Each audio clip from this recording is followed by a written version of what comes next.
Testimony ये है कि मुझे 19 टाइम बिस्मिल्लाह से बहुत फ़र्क पड़ा है कि मैं किसी भी चीज़ के लिए पढ़ती हूँ और पहले 19 टाइम्स बिस्मिल्लाह पढ़ लेती हूँ और मतलब नहीं होता मैं फिर पढ़ती रहती हूँ 19 टाइम फिर वो हो जाता है मेरा काम।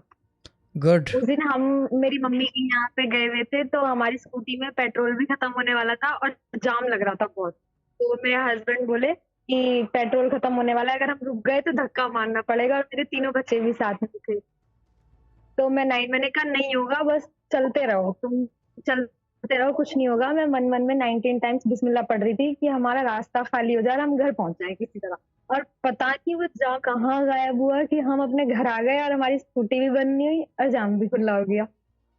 उसके लिए जवाब देना तो शौहर को कि मैं भी 19 दफ़ा बिस्मिल्लाह पढ़ती हूँ, तो उसके लिए मलाइका धक्का लगाएंगे स्कूटर को हमारी अगर बंद हो गई।